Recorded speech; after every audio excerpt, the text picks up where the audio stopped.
আসসালামু আলাইকুম। আমি ফারহানা আহমেদ বলছি। কেমন আছো ছোট্ট বন্ধুরা? আশা করি সবাই ভালো আছো। আজকে তোমাদের ধর্ম ক্লাসটা এখন নিব, তো শুরু করছি। কেমন? এর আগের ক্লাসে পাঠ 6 আখলাক ও নৈতিকতা এই চ্যাপ্টারটা পড়ানো হয়েছিল।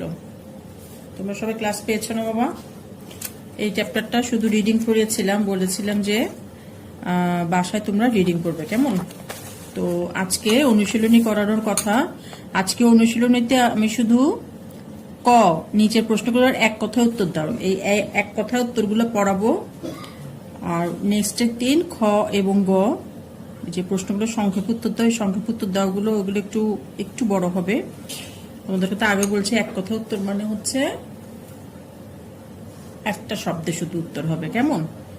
কোনোটা হয়তো একটু বড় হবে, কিন্তু ম্যাক্সিমাম হবে একটা শব্দ উত্তর। তোমরা চেষ্টা করবে একটা শব্দ উত্তর দিতে আর এই শূন্যস্থান পূরণটা করে দিব। ঠিক আছে? সবাই খাতা বের করো। দেখো এখানে কয় কি আছে। আখলাক কোন ভাষার শব্দ? আখলাক কোন ভাষার শব্দ আমরা কিন্তু পড়েছি। আখলাক হচ্ছে আরবি শব্দ। তো আমরা কি লিখবো? শুধু লিখবো আরবি। আখলাক কোন ভাষার শব্দ? উত্তর আমরা লিখবো আরবি। আখলাক কোন ভাষার শব্দ? উত্তর আরবি। 2 নম্বর, আখলাক শব্দের অর্থ কি? আখলাক শব্দের অর্থ হচ্ছে চরিত্র। আখলাক শব্দের অর্থ কি? আখলাক শব্দের অর্থ চরিত্র। দেখো চরিত্র বানানে এই এর উপরে কিন্তু এই মাত্রাটা দিব, তাহলেই হয়ে যাবে তয়রফলা। আর যদি মাত্রাটা না দেই তাহলে কিন্তু শুধু এ হবে, তখন হবে কাটা। ঠিক আছে? চরিত্র চর অরস্বীকার তয়রফলা, এখানে কিন্তু মাত্রা হবে। ওকে? আর যদি শুধু এ দাও, যদি ধরো ভুলে বা তাড়াহুড়ো করে লিখতে যে আমরা মাত্রা দিলাম না, তখন কিন্তু এটা কাটা যাবে। 3 নম্বর, মিথ্যা বলা কি? মিথ্যা বলা হচ্ছে মহাপাপ। মিথ্যা বলা কি? মিথ্যা বলা মহাপাপ। আসসালামু আলাইকুম অর্থ কি? দেখো ওই যে এক কথা উত্তরে বললাম না, কোনোটা হয়তো একটু বড় হবে।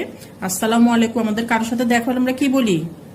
আমরা বলি যে আসসালামু আলাইকুম। এটার অর্থ কি? এটা তো আরবি কথা, তাই না? এটার বাংলা অর্থ কি? আপনার উপর শান্তি বর্ষিত হোক। এটার অর্থ কি হবে? আপনার উপর শান্তি বর্ষিত হোক। এটা তো আর একটা শব্দ দেওয়া যাবে না, আমাদেরকে এটা পুরো লাইনে লিখতে হবে যে আপনার উপর শান্তি বর্ষিত হোক। আসসালামু আলাইকুম এটার অর্থ কি? আপনার উপর শান্তি বর্ষিত হোক। সত্য বলা কি? এটা প্রশ্নটা আছে, কিন্তু যেহেতু বইয়ে নেই সেটা আমি বাদ দিয়ে দিলাম, যে বইয়ের বাইরে থেকে আমি আর দিলাম না। ঠিক আছে? আচ্ছা। 6 নম্বর, সালাম দেয়া কি? সালাম